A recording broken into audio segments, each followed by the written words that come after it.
The humid Houston air hung heavy, a sickly yellowish-gray shroud that muffled the usual city cacophony, transforming the distant rumble of traffic into a low, perpetual growl. Inside the cavernous convention center, however, the air conditioning hummed, a sterile counterpoint to the subtle, metallic tang of airborne particulates that still managed to seep through, clinging to the expensive suits and the nervous energy of the gathered crowd. Arthur Thorne, impeccably dressed, stood at the podium, his voice a smooth, practiced baritone attempting to soothe the palpable anxiety. His eyes, though, held a glint of dismissive arrogance as he gestured vaguely towards the giant screen, displaying sanitized air quality reports, designed to reassure but only serving to deepen the public's skepticism. The scent of stale coffee mingled with a faint, chemical odor, a ghost of the city's industrial heartbeat. Tucked away near the back, Caleb Miller, a small, slender figure, fidgeted with his tactile Rubik's Cube, its familiar clicks and turns a comforting rhythm against the unpredictable swells of sound. His dark glasses obscured eyes that couldn't see the visual haze, but his other senses painted a far more vivid, disturbing picture. The air, to him, hummed with a discordant frequency, a buzzing tapestry of invisible pollutants that tickled his skin and left a dry, scratchy sensation in his throat. His parents, Sarah and Robert, sat on either side, their hands occasionally brushing his arm in a silent, grounding gesture, their faces etched with worry, not just for the city's health, but for their son's delicate equilibrium in this overwhelming environment. Thorne continued his address, a masterclass in bureaucratic deflection, his words carefully chosen to minimize, to rationalize, to ultimately dismiss the very real suffering of the city. He spoke of seasonal fluctuations and temporary atmospheric conditions, his smile never quite reaching his eyes. The murmurs from the audience grew, a low wave of frustration rippling through the rows as people exchanged glances, their distrust deepening with each placating phrase.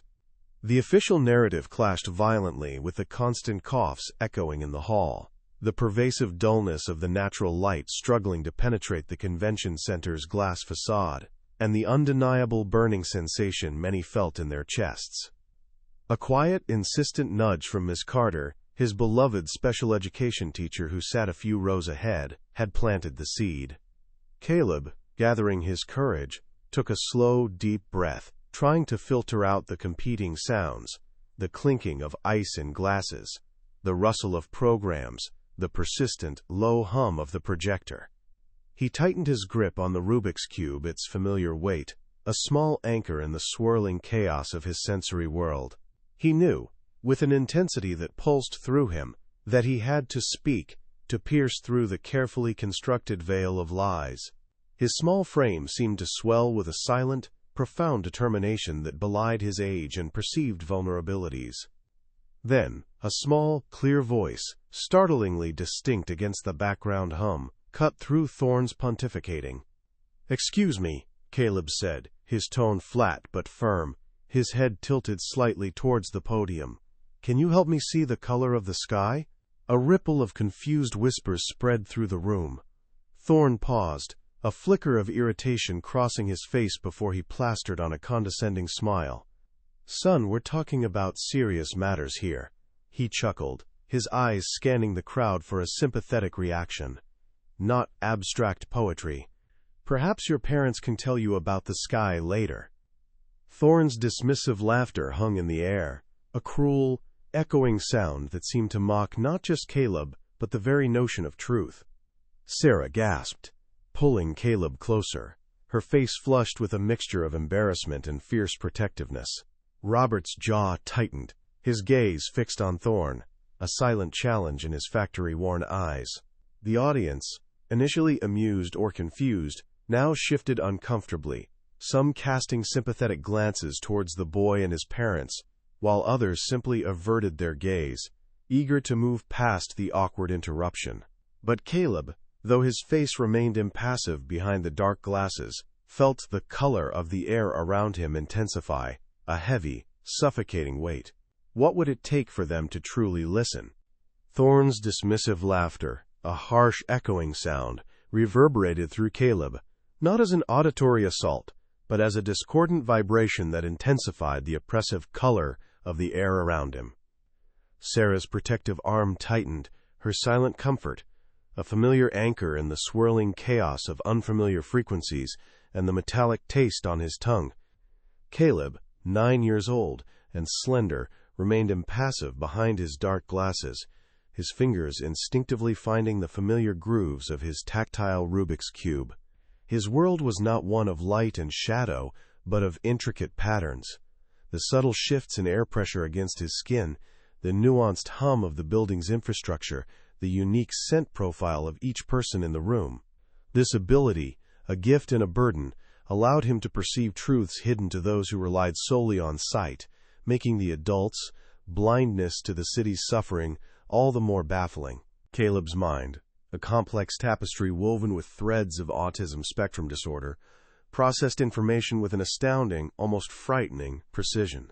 His hyperfocus wasn't just a keen interest, it was a deeply immersive state where the world transformed into a vast, interconnected network of data. He saw the world not through his eyes, which had been dark since birth, but through an intricate dance of sound, vibration, temperature fluctuations, and the very texture of the air. Atmospheric phenomena and air quality were his particular obsession, perceived as a symphony of subtle changes. The rhythmic pulse of wind-borne particulates, the sour tang of industrial emissions, the faint, high-pitched whine of suspended aerosols, all translating into unique, decipherable patterns within his extraordinary mind. At home, in Houston's East End, the vibrant, working-class neighborhood where the aroma of grilling often mingled with the city's industrial breath, Caleb found a different kind of solace. His parents, Sarah and Robert, both factory workers, navigated the daily grind with a quiet resilience. Their modest house, filled with the scent of laundry detergent and the faint metallic tang that clung to Robert's work clothes, was a sanctuary of unwavering love. They were a pillar of support, yet their faces often bore the subtle lines of exhaustion, a testament to the emotional and financial strain of advocating for a child whose profound intellect and unique needs often baffled a system ill-equipped to understand or nurture him beyond basic accommodations. Caleb's communication, though primarily verbal, often carried a monotone cadence, and he sometimes relied on his text-to-speech device to articulate the complex concepts his mind was processing. This allowed him to structure his thoughts with a precision that his spoken words sometimes lacked. His extreme sensitivities were a constant challenge. Loud, unpredictable noises, like a sudden siren wail or a car backfiring, could send jarring ripples through his internal landscape. To self-regulate, he would gently rock back and forth, a calming rhythm against the unpredictable world, or trace the smooth, cool surface of his wooden bead bracelet, a constant, grounding presence alongside his ever-present Rubik's Cube. In the East End, Caleb was perceived with a blend of curiosity and quiet respect. Some neighbors familiar with his gentle nature saw him as a sweet child, while others, perhaps witnessing a glimpse of his unusual focus or hearing his surprisingly insightful observations, regarded him with a touch of awe.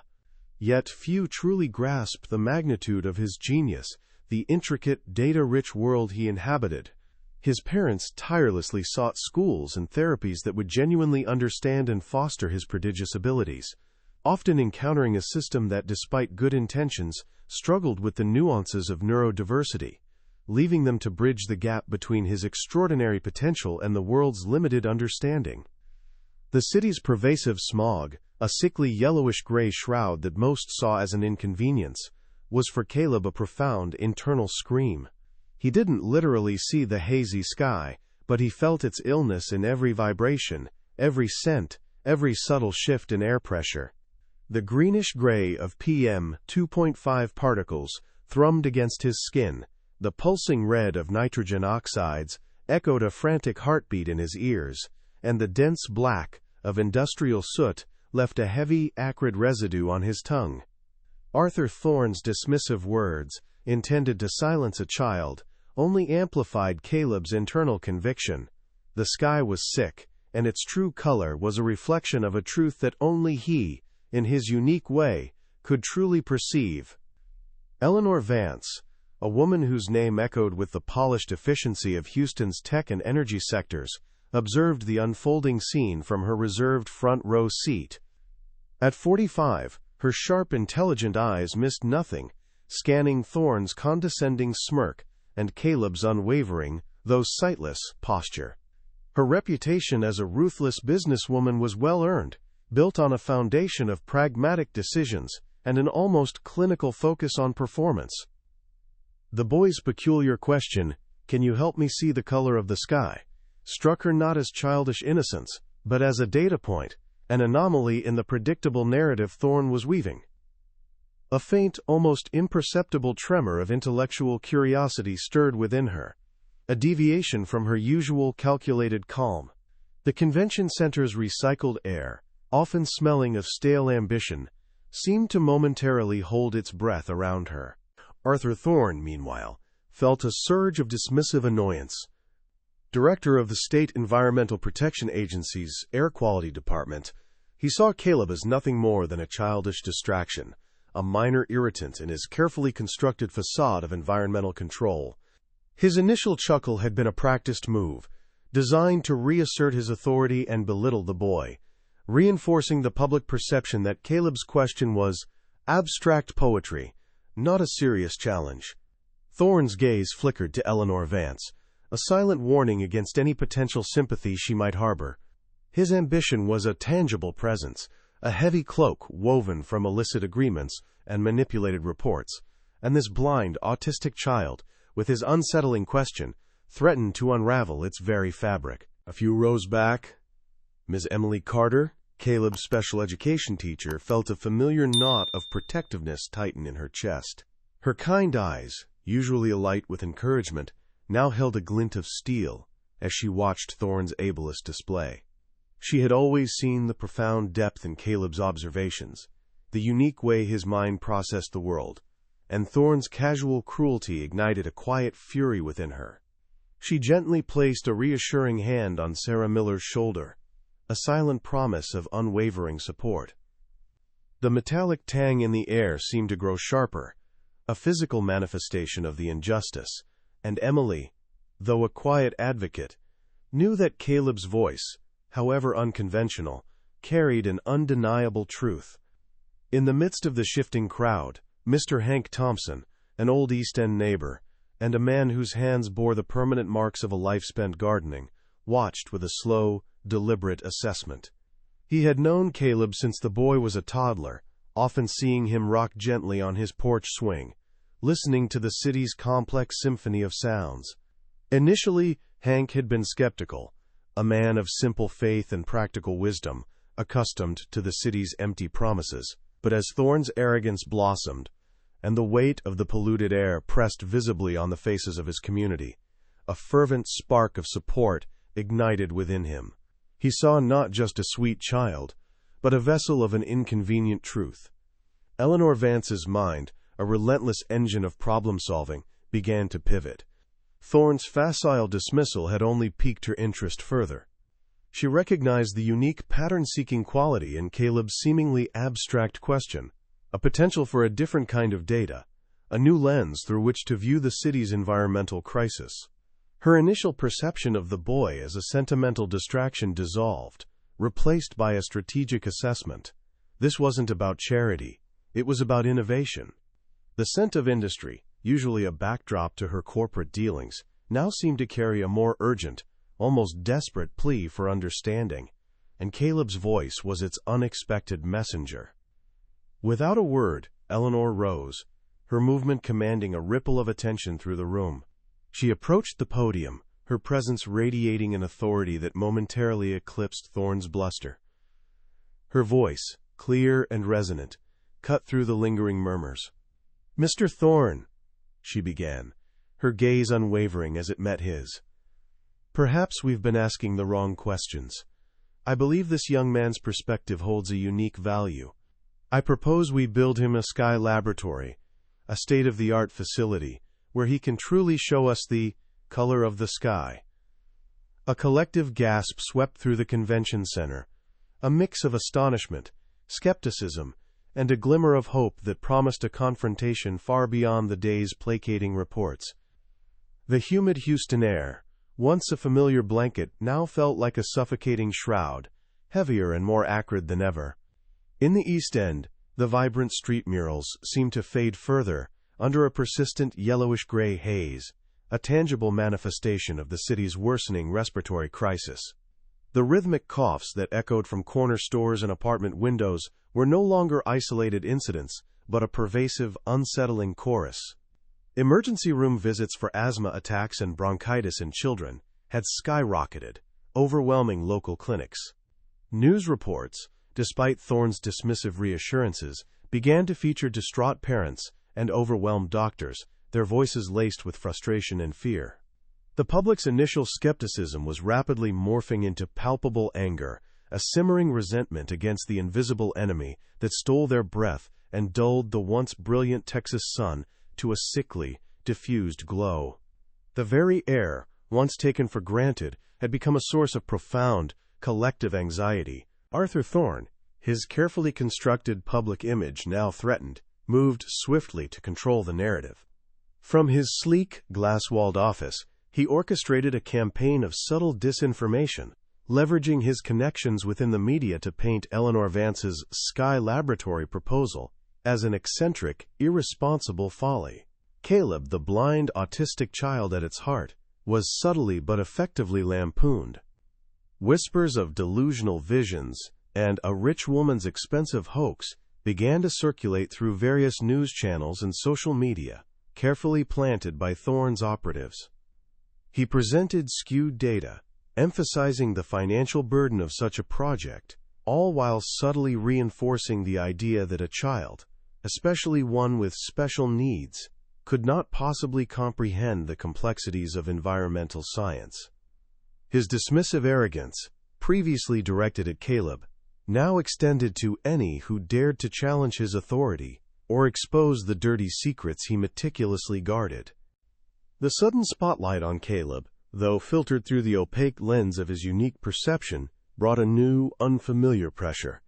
While he couldn't fully grasp the intricate political dance, he felt the city's heightened tension, like a persistent, low-frequency hum against his skin. His parents, Sarah and Robert, bore the brunt of public scrutiny, fielding calls from curious reporters and sympathetic neighbors alike, their faces etched with a blend of hope and profound apprehension. They knew the magnitude of Eleanor's offer, but also the immense weight of expectation it placed on their son. Caleb, sensing their unease, found himself retreating more frequently into his self-regulating rituals. The smooth clicks of his Rubik's Cube became more insistent, his gentle rocking more pronounced, a silent battle against the overwhelming influx of new, emotionally charged frequencies in his usually predictable world. Eleanor Vance, despite her formidable reputation, found herself navigating a treacherous landscape of skepticism and outright opposition. Her initial announcement, while generating shock, was met with a chorus of doubts from her own board members, who questioned the unconventional nature of the project and its astronomical cost. Bureaucratic hurdles materialized almost immediately, subtly erected by Thorne's influence, delaying permits and access to necessary resources. Scientists, accustomed to peer-reviewed data and established methodologies, viewed Caleb's sensory perception with a mixture of polite interest and deep-seated incredulity, seeing it as an unquantifiable anomaly rather than a scientific breakthrough. Eleanor, however, saw beyond the surface, recognizing the strategic value in Caleb's unique data processing ability, a raw, unfiltered perspective that conventional methods had failed to capture. Her resolve, though tested, remained unshaken, fueled by a nascent curiosity that transcended mere business pragmatism. Ms. Emily Carter observed Caleb with a deep, maternal concern. She noticed his increased need for stimming, the way his fingers clutched his wooden bead bracelet with a renewed intensity, signaling his internal struggle to process the mounting external chaos. She understood the immense burden placed upon his small shoulders, a child expected to solve a problem that powerful adults had ignored for years.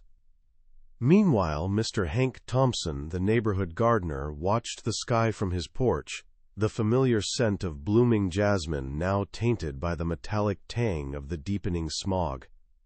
He saw the growing fear in his neighbors' eyes, the constant wheezing coughs of the children playing on the street. His initial skepticism about the rich lady's project had dissolved, replaced by a quiet, fervent hope that Caleb, the boy who listened to the city, might be their only chance.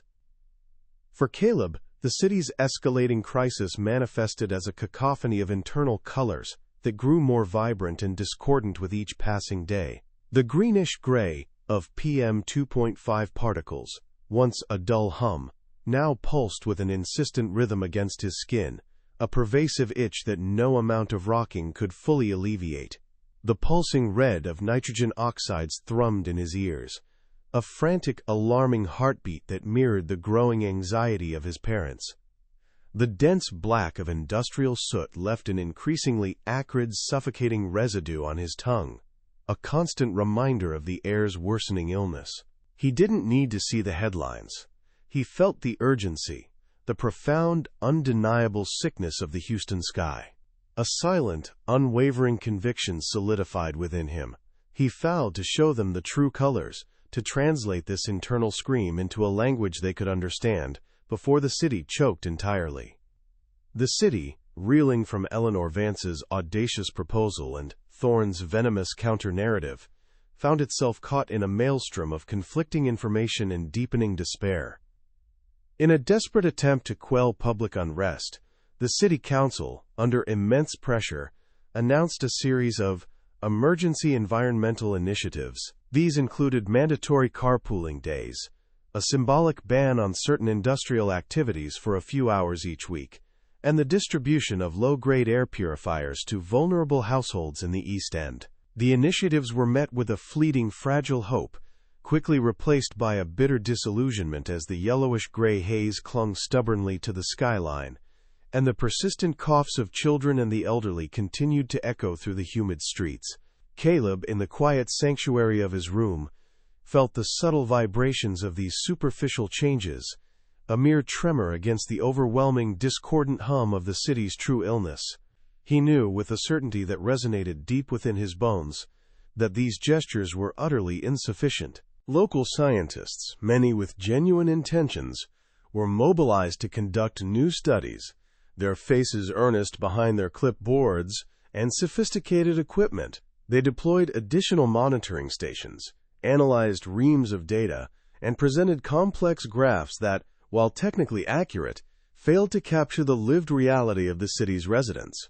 Their reports, filled with scientific jargon, often concluded with recommendations for long-term policy changes and incremental adjustments, none of which offered immediate relief. The public, tired of promises and statistics, grew increasingly cynical. A prominent local meteorologist, appearing on a late-night news segment, spoke of atmospheric stagnation and, quote, unprecedented inversions, his voice strained with an unspoken helplessness.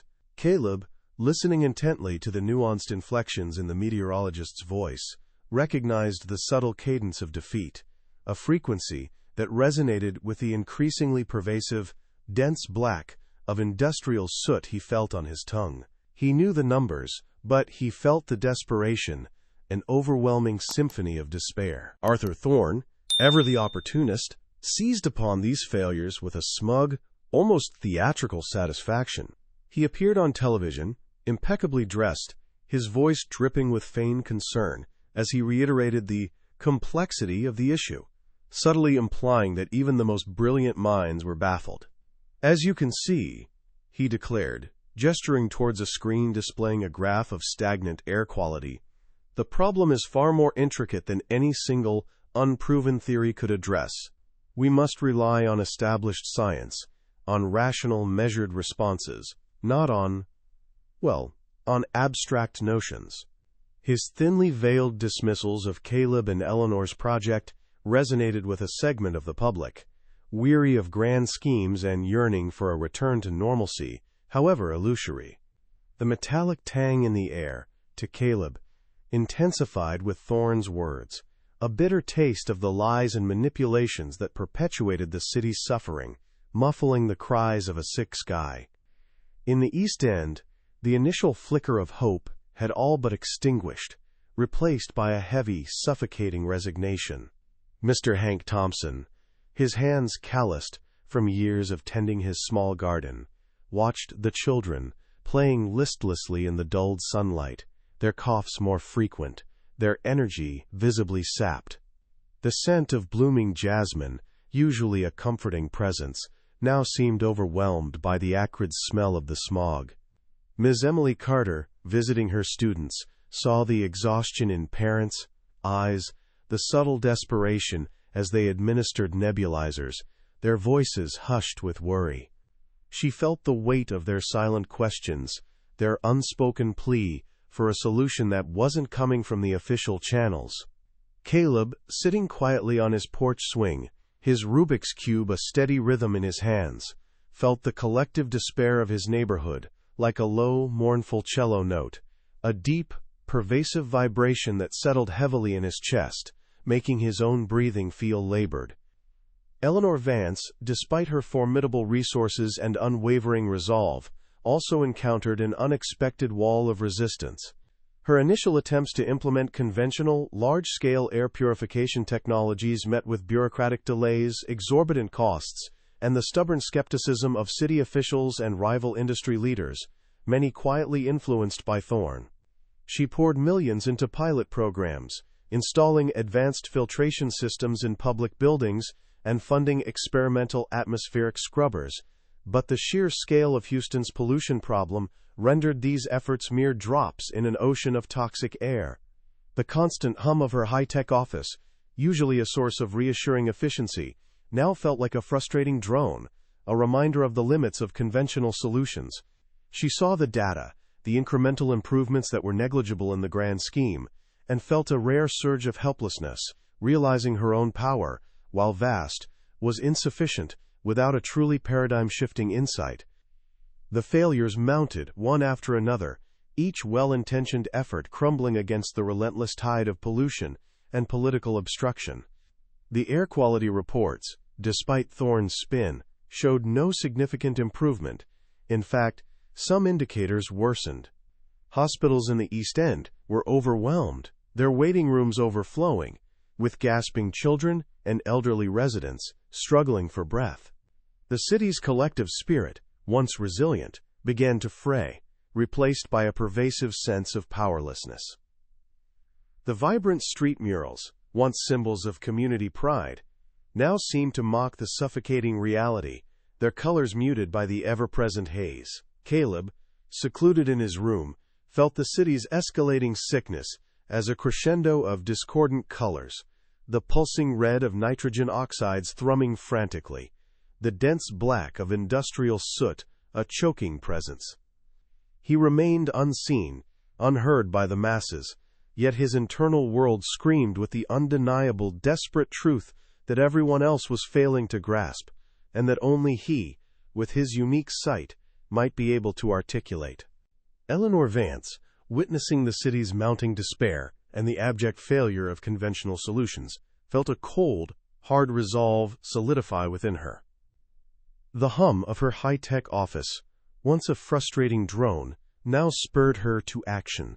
She convened her closest advisors, her gaze sweeping over their skeptical faces, and announced her intention to fully fund Caleb's Sky Laboratory. Her words, precise and unyielding, cut through the objections about cost and unconventionality. "We have exhausted every rational, measured response Mr. Thorne champions," she stated, her voice devoid of emotion, "and the city is still suffocating. If a blind child perceives a truth we cannot, then we will build him the means to articulate it.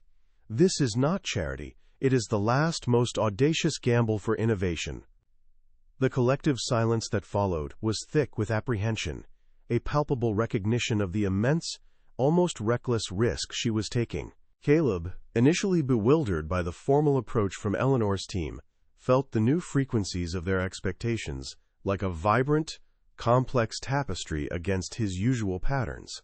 His parents, their faces a mixture of exhausted hope and profound anxiety, explained that Ms. Vance wanted him to show everyone the colors of the air. The concept of a dedicated laboratory for his senses was both thrilling and overwhelming. He met Dr. Daniel Chen, a young data scientist on Eleanor's team, whose initial skepticism was thinly veiled. Caleb, rocking gently, explained that the air tasted like burning metal near the port, a sharp, angry red, and that the greenish-gray particles hummed with a specific, agitated rhythm.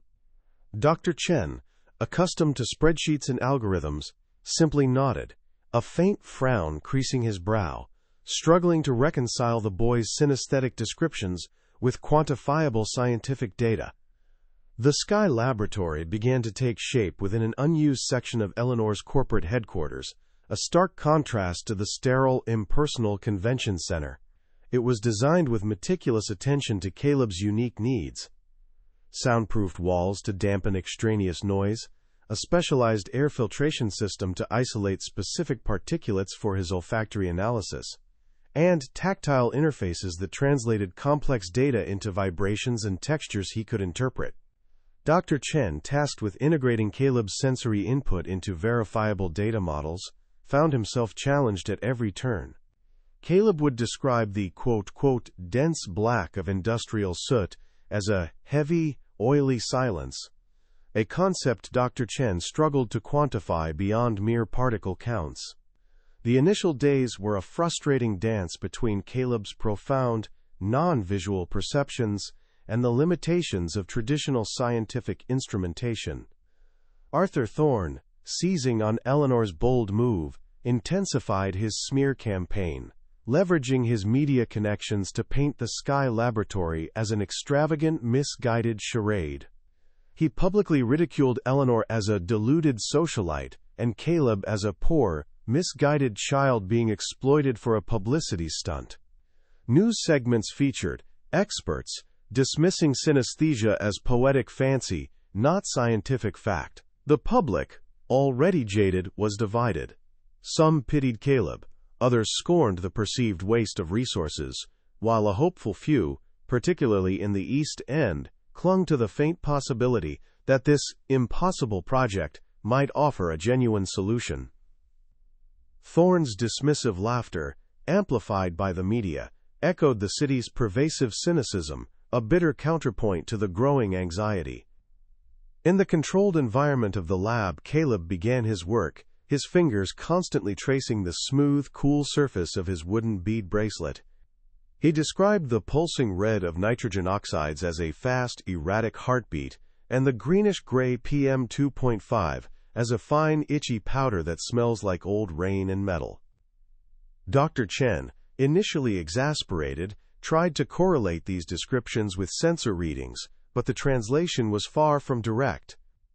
Eleanor observed from behind a one-way glass, her initial intellectual curiosity slowly giving way to a nascent respect for the boy's unwavering focus, even as her scientific team grappled with the sheer unorthodoxy of his methods. Miss Carter, present as a silent, supportive anchor, sometimes offered a gentle word, helping to bridge the communication gap, reminding the scientists of Caleb's unique way of seeing. Despite the skepticism, a flicker of something extraordinary occurred. During an analysis of a localized air current, Caleb suddenly paused, his head tilting, his fingers pressing hard on a tactile screen. "The air is singing a broken song," he stated, his voice flat but firm, a high-pitched whine from the north.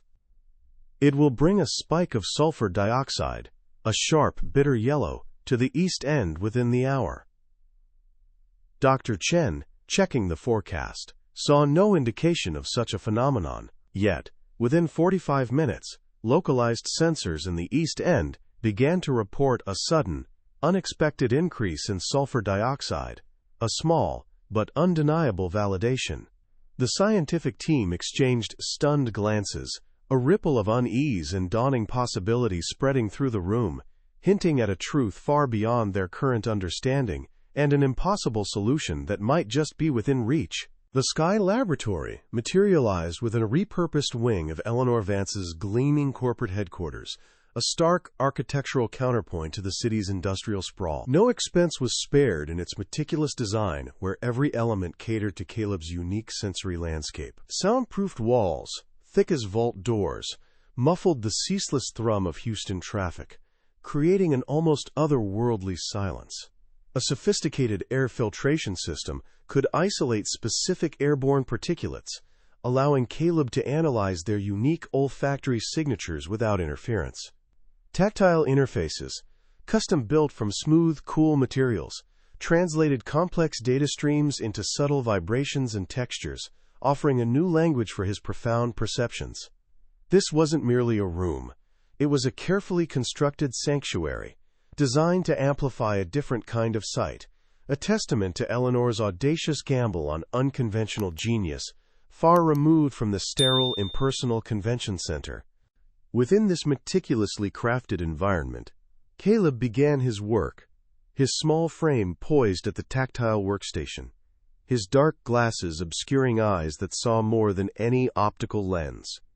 He described the dense black of industrial soot not as a visual entity, but as a heavy, oily silence that muffled other frequencies, leaving a thick, acrid residue on his tongue. The greenish-gray of PM 2.5 particles, to him, hummed with a specific, agitated rhythm against his skin, a pervasive itch that no amount of self-regulating rocking could fully alleviate. Dr. Daniel Chen, initially struggling with the abstract nature of Caleb's synesthetic descriptions, diligently attempted to correlate these profound sensory inputs with the cold, hard data from the lab's array of traditional sensors, bridging the chasm between subjective perception and objective measurement. Eleanor Vance observed from behind a one-way glass the hum of her high-tech office, now a distant memory, replaced by the hushed reverence of the lab. Her initial intellectual curiosity, a detached, pragmatic assessment, slowly yielded to a nascent respect for the boy's unwavering focus and the sheer depth of his internal world. Ms. Emily Carter, a silent, supportive anchor, often offered a gentle word or a subtle gesture, helping to bridge the communication gap between Caleb's unique lexicon and the scientist's data-driven mindset, reminding them that his seeing transcended conventional understanding. Caleb, clutching his wooden bead bracelet, occasionally rocked gently, a silent rhythm against the overwhelming influx of new, emotionally charged frequencies, yet his concentration remained absolute. Outside the sanctuary of the lab, Arthur Thorne, emboldened by the perceived absurdity of Eleanor's project, intensified his smear campaign.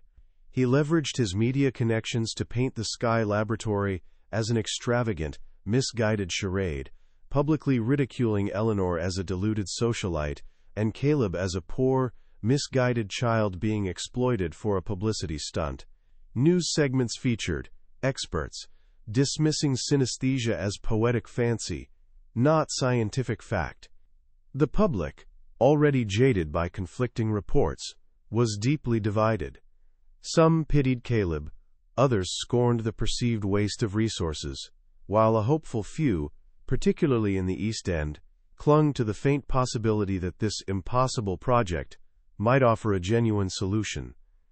Thorne's dismissive laughter, amplified by the media, echoed the city's pervasive cynicism, a bitter counterpoint to the growing anxiety. Despite the relentless skepticism and external pressure, a flicker of something extraordinary occurred within the lab.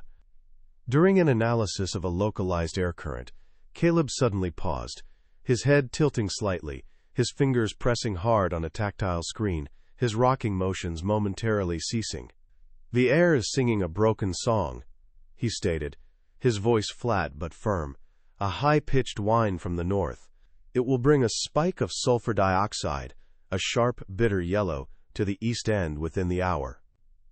Dr. Chen, checking the external weather forecast and official air quality models, found no indication of such an impending phenomenon, dismissing it as an anomaly, yet a faint tremor of unease rippled through him at Caleb's absolute certainty.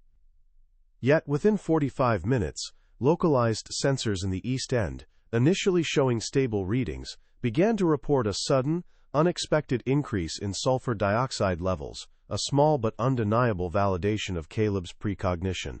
The spike, though minor, was real, mirroring his precise temporal and geographical prediction.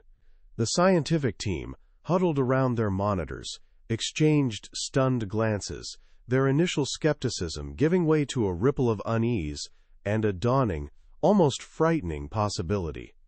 A truth far beyond their current understanding, an impossible solution, was now undeniably within reach, hinting at a profound shift in how they perceived the world and the silent, unseen forces that shaped it. Within the soundproofed sanctuary of the Sky Laboratory, Caleb began to systematically unravel the city's complex atmospheric tapestry, his dark glasses obscuring eyes that perceived far beyond visible light. He methodically explored the tactile interfaces, his fingers tracing patterns that represented wind currents and particulate concentrations. He described the dense black of industrial soot as a heavy, oily silence that muted the lower frequencies, leaving a bitter, metallic taste lingering on his tongue. The greenish-gray of PM 2.5 particles, he explained to Dr. Chen, hummed with a specific, agitated rhythm against his skin, a pervasive, almost itchy vibration that intensified near the Baytown industrial zone. Dr. Chen, meticulously logging Caleb's synesthetic descriptions, felt a growing sense of awe, realizing that Caleb wasn't just observing, he was feeling the city's illness with an unparalleled, almost frightening, precision, transforming abstract data into a visceral, living experience. Caleb's predictions, initially small and localized, grew increasingly precise and ambitious.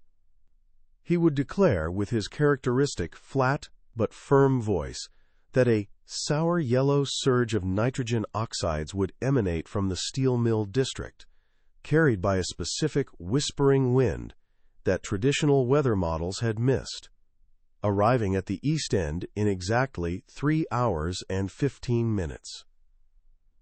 Dr. Chen, now fully invested, cross-referenced these pronouncements with real-time sensor data, often finding Caleb's seemingly abstract songs of the air aligning with actual, measurable spikes. Eleanor Vance, observing from behind the one-way glass, saw her audacious gamble beginning to pay off, not just in data points, but in the nascent respect blooming in her scientific team's eyes, a quiet acknowledgement that something extraordinary was unfolding, challenging all their preconceived notions of scientific inquiry. Arthur Thorne, however, perceived these nascent successes not as breakthroughs, but as direct threats to his meticulously constructed web of deceit. From his opulent office, the city's hazy skyline a constant, mocking backdrop, he intensified his smear campaign. He leaked fabricated reports to local media outlets, subtly suggesting that Eleanor's Sky Laboratory was producing junk science based on unverifiable subjective claims. He publicly dismissed Caleb's predictions as lucky guesses or the fantastical ramblings of a troubled child, his voice dripping with condescension. Thorne also leveraged his influence to quietly cut off certain supply chains to the lab, delaying the delivery of specialized sensors and equipment, hoping to strangle the project before it could gather undeniable evidence. His arrogance, fueled by a desperate need to maintain control. The renewed onslaught of skepticism and sabotage weighed heavily on the lab. Dr. Chen found himself constantly defending Caleb's methodology to a wary scientific community, battling against Thorne's insidious whispers. Eleanor's board members expressed renewed doubts about the project's spiraling costs and its unorthodox approach, threatening to withdraw funding if tangible, irrefutable results weren't produced soon. Caleb, though shielded from the full extent of the political machinations, felt the city's rising tension like a cacophony of jarring frequencies. He retreated more frequently into his self-regulating rituals, his Rubik's Cube a blur of motion in his hands, his gentle rocking a constant silent battle against the overwhelming influx of external doubt and the escalating dense black of stress. One afternoon, during a routine analysis, Caleb abruptly stopped rocking, his head tilting sharply towards the north. His fingers, usually tracing the tactile screen, now pressed hard against a specific point, his brow furrowed. "The city is breathing a shallow breath," he stated, his voice devoid of its usual monotone, imbued with an urgent, almost desperate intensity. A massive plume of sulfur dioxide, a sharp, suffocating yellow, is building over the petrochemical plants near the ship channel. The wind patterns are shifting unexpectedly. It will sweep directly over the entire East End and downtown Houston in less than 6 hours, and it will be severe. The color is a burning orange. Dr. Chen, his heart pounding, cross-referenced Caleb's prediction with all available official weather and air quality models, but they showed no such imminent threat, only typical seasonal patterns. Yet, the absolute certainty in Caleb's voice, the raw visceral conviction that resonated through his small frame, was impossible to dismiss.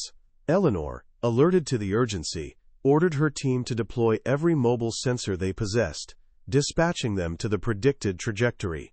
A grim silence fell over the lab as they waited, the fate of hundreds of thousands of Houstonians hanging precariously on the colors seen by a blind child.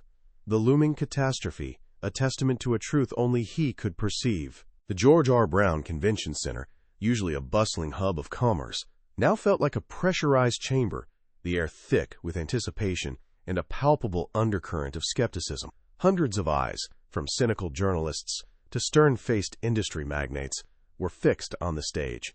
Arthur Thorne, his posture stiff, with barely concealed contempt, watched from the front row, a sneer playing on his lips. On the raised platform, beneath the harsh glare of spotlights, Caleb Miller sat, a small, solitary figure behind a sleek, tactile interface. His dark glasses obscured his gaze, but his hands moved with deliberate grace over the smooth surface. His Rubik's Cube, a comforting, rhythmic presence in his left hand, its familiar clicks a counterpoint to the nervous coughs echoing through the vast hall. Eleanor Vance stood beside him, a silent sentinel, her gaze unwavering as she scanned the doubting faces, a silent challenge in her eyes. The scent of stale coffee and industrial cleaner mingled with the metallic tang Caleb, now intimately associated with the city's illness, a heavy shroud pressing down on all. Then Caleb's voice, calm and clear, cut through the murmuring crowd, carrying a tone that held no room for doubt. "The Houston sky is not blue, ladies and gentlemen," he declared, his head tilted slightly, as if listening to an unseen symphony.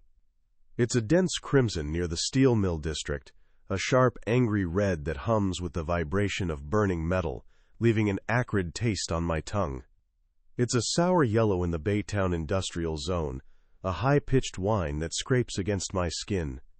And it's a heavy ash gray, a suffocating silence of industrial soot that in exactly 2 hours will shift its dense cloud towards the East End, raising PM10 levels far above safety limits, a pervasive itch that will choke the very breath from my neighbors." His words, a synesthetic map of pollution, painted a vivid, disturbing picture for those who could only see the hazy, yellowish-gray ceiling. As Caleb spoke, Dr. Daniel Chen, initially a skeptic but now a fervent believer, worked with a focused intensity beside him.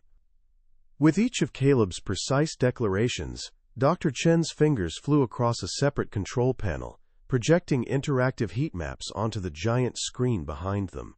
These weren't mere artistic renditions. They were complex, predictive algorithms translating Caleb's sensory inputs, the crimson hum, the sour yellow whine, the ash-gray silence, into quantifiable data. The digital landscape on the screen began to glow, with vibrant, alarming patches of red, yellow, and deep gray, showing pollutant concentrations and their predicted movements across the city. The audience, initially confused by Caleb's abstract language, now watched with a growing sense of unease as the virtual map mirrored his synesthetic descriptions with chilling accuracy, the technical jargon of the projections making his unique vision suddenly undeniable.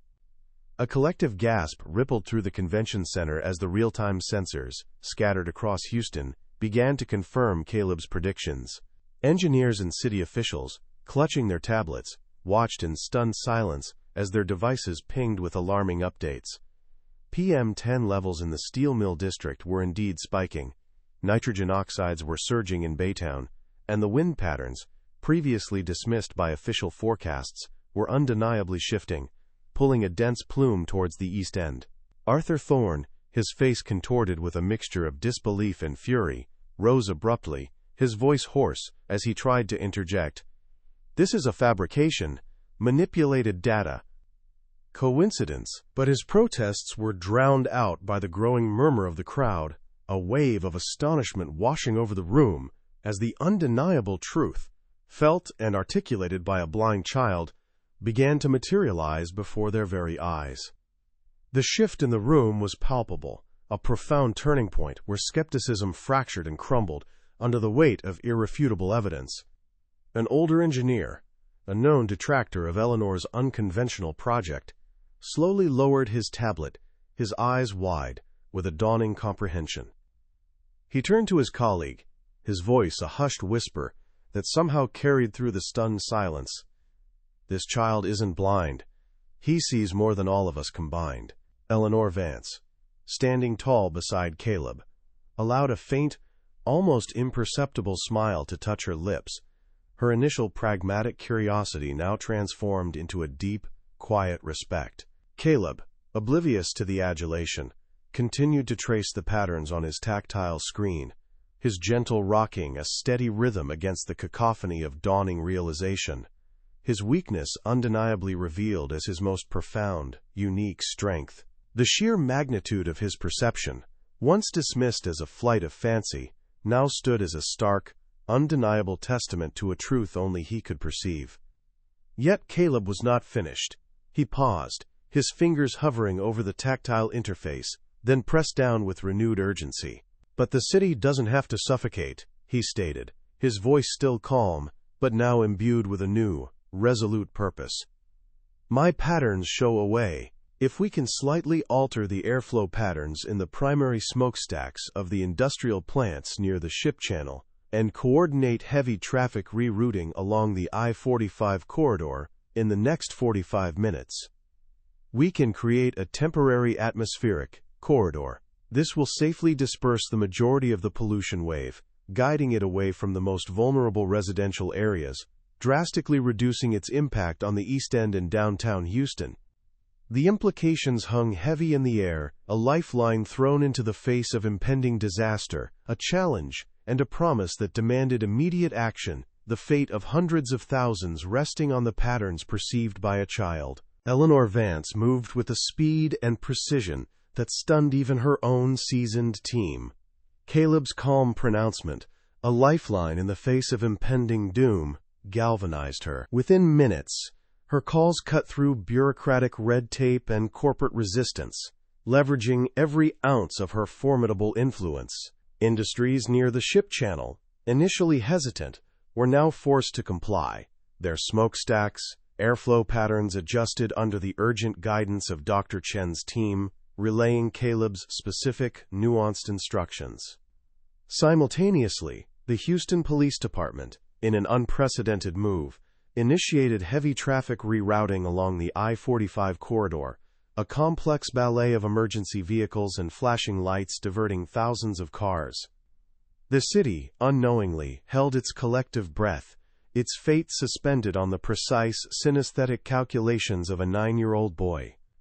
The hum of the lab control room was a frantic, low thrum, a counterpoint to the distant wail of sirens, as the intricate plan, born of a blind child's unique vision, began to unfold. In the East End, the change was almost imperceptible at first, a subtle shift in the oppressive weight of the air. Mr. Hank Thompson, sitting on his porch, initially felt a familiar tickle in his throat, a prelude to another coughing fit. But then, a faint, almost sweet scent, like rain on dry earth, began to mingle with the lingering acridness. He saw children, usually listless, take a deeper breath, their small chests expanding without the usual wheeze. Neighbors emerged cautiously from their homes, their eyes, accustomed to the dull haze, searching the sky for a sign. The yellowish-gray shroud seemed to thin, just slightly, allowing a diffused, cleaner light to penetrate. A collective, unspoken sigh of relief rippled through the streets, a fragile hope blossoming in the hearts of a community that had braced itself for catastrophe. The air, though not yet pristine, no longer felt like a suffocating enemy, a testament to an unseen intervention. Back at the George R. Brown Convention Center, the giant screen, which moments ago had displayed alarming projections, now showed a different story. Dr. Chen, his face etched with a mixture of exhaustion and exhilaration, watched as real-time sensor data from the East End began to stabilize, then slowly, miraculously, decline. The expected spikes in PM10 levels, the pervasive itch Caleb had warned of, simply didn't materialize. Instead, the red and yellow zones on the interactive heat map, once menacingly advancing, now showed a gradual, controlled dispersal, guided away from the vulnerable residential areas. A collective gasp, then a stunned silence, fell over the audience. Engineers, their tablets held aloft, watched their own data align perfectly with the unexpected, positive outcome. Arthur Thorne, a sickly pallor replacing his usual arrogance, slumped in his seat, his mouth agape, his carefully constructed edifice of lies crumbling before his eyes. Thorne, regaining a fraction of his composure, lurched to his feet, his voice a desperate, hoarse croak. "This is impossible. A trick of the data." "A fluke," he sputtered, pointing a trembling finger at the screen. But his words, once authoritative, now sounded hollow, pathetic. The sheer, undeniable evidence on the screen, corroborated by the real-time data streaming into every official's device, rendered his protests moot. Whispers turned into indignant murmurs, then into outright shouts of "fraud" and "liar," as the public, witnessing the averted disaster, connected the dots between Thorne's dismissive arrogance, his manipulated reports, and the suffering they had endured.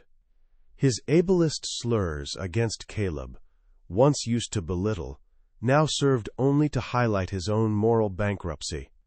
The metallic tang in the air, for Caleb, shifted from a symbol of illness to one of revealed truth, a sharp, clean scent of justice. The catastrophe had been averted, not by conventional science or political maneuvering, but by the extraordinary perception of a 9-year-old blind autistic boy. Eleanor Vance, standing beside Caleb, placed a gentle hand on his shoulder, her usual stoic composure replaced by a profound, almost reverent awe. Her initial intellectual curiosity had blossomed into something far deeper, a recognition of a genius that transcended all her previous understanding of intelligence. Ms. Emily Carter, watching from the audience, tears blurring her vision, felt a surge of overwhelming pride, her unwavering belief in Caleb vindicated in the most spectacular way. It was Caleb's unique ability to see the unseen, to translate the city's sick colors into a language of patterns and solutions that had saved hundreds of thousands from a suffocating fate. His weakness had been undeniably revealed as the most profound, unique strength the city never knew it needed. A wave of profound relief washed over the entire convention center, then rippled out across the city, a collective exhale of gratitude and hope. In the East End, Sarah and Robert, their faces streaked with tears, held each other close, their son's name whispered with a mix of awe and boundless love. The air, for Caleb, had changed its color entirely. The frantic, pulsing red and dense black had receded, replaced by a calmer, clearer hum, a vibrant, hopeful blue that resonated deep within him. The city, once suffocating, now breathed a collective sigh of clean air, a testament to the fact that true vision often lay beyond the realm of sight. This moment marked not just the averting of a disaster, but the dawn of a new understanding, a promise that listening to the unheard could unlock truths the world desperately needed to see. A thunderous wave of applause, a sound Caleb rarely experienced outside of a school play, erupted through the George R. Brown Convention Center, not as a jarring cacophony, but as a warm, vibrational hum that resonated through the floor and up his small frame. It was a frequency of pure, unadulterated admiration, a stark contrast to the discordant colors of fear and skepticism that had permeated the air just moments before. He felt Miss Vance's hand gently squeeze his shoulder, a grounding presence amidst the overwhelming adulation. His dark glasses, usually a barrier, now felt like a shield, allowing him to process the emotional deluge without the added pressure of visual input. Sarah and Robert, their faces streaked with tears of relief and immeasurable pride, pushed through the crowd, their embrace a silent symphony of love that spoke volumes more than any spoken word. The city, once blind to his unique vision, now truly saw him, for the first time. Arthur Thorne, meanwhile, stood utterly exposed, a pathetic figure amidst the jubilant chaos. His face, a sickly shade of green, was slick with sweat, his meticulously styled hair now plastered to his forehead. The once confident smirk had been replaced by a gaping, disbelieving horror as the crowd's cheers for Caleb turned into an angry, unified roar directed at him. "Fraud! Liar! Resign!" The shouts hammered against him, each accusation a physical blow. The media, a pack of vultures sensing blood, swarmed, their camera flashes like 1,000 tiny explosions, capturing every agonizing detail of his public humiliation. His carefully constructed edifice of lies had crumbled, not under the weight of an official report, but under the undeniable visceral truth revealed by a blind child. The metallic tang of fear, a dense black to Caleb, now clung to Thorne, a bitter taste of his own defeat. Eleanor Vance, ever the strategist, stepped forward, her commanding presence cutting through the lingering chaos. She shielded Caleb from the overwhelming crush of reporters, her voice, clear and resonant, announcing that he would not be taking questions, but that his insights would fundamentally reshape Houston's future. Almost immediately, her phone buzzed with calls from prestigious universities offering full scholarships, from tech companies proposing research grants, and from environmental organizations seeking his unique expertise. The narrative had shifted irrevocably. Caleb was no longer a, quote, problem child, or a delusional vision, but a prodigy, a beacon of hope. He continued to gently rock, his Rubik's Cube a blur of motion, processing the new, exhilarating colors of recognition, a testament to his unwavering focus, even in the face of such monumental change. In the midst of the convention center, Sarah and Robert held their son, their embrace a silent acknowledgement of all the struggles, the sleepless nights, the tireless advocacy, and the unwavering belief that had led to this extraordinary moment.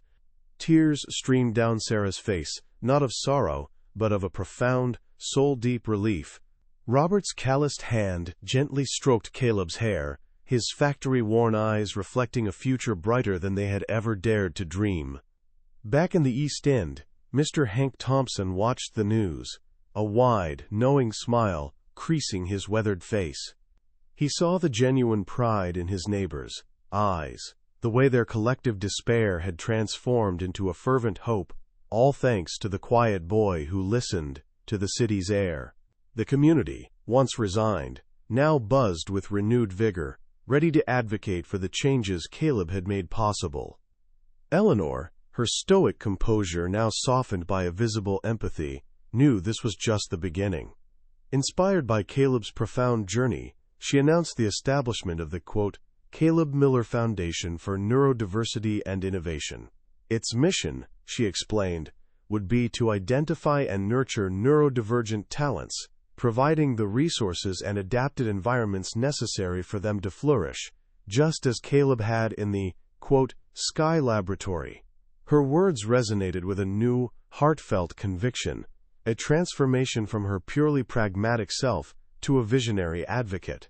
The phrase, seeing the color of the sky, was no longer just Caleb's unique expression. It became the Foundation's powerful motto, symbolizing the imperative to look beyond conventional perceptions and embrace the extraordinary truths found in diverse minds. Meanwhile, the consequences for Arthur Thorne were swift and devastating. An immediate, independent investigation was launched into the State Environmental Protection Agency's Air Quality Department, fueled by the undeniable evidence presented by Caleb and corroborated by Eleanor's team. Thorne's illicit agreements, his manipulated reports, and his years of corruption began to unravel with alarming speed. His career, his reputation, and his freedom were now in grave jeopardy, his arrogance replaced by a crushing regret that would haunt him. The city of Houston, having witnessed the triumph of truth and the power of an underestimated child, was forever changed, its environmental policies poised for a new era of transparency and genuine care, ensuring that no one would again suffer in silence beneath a sick, unseen sky.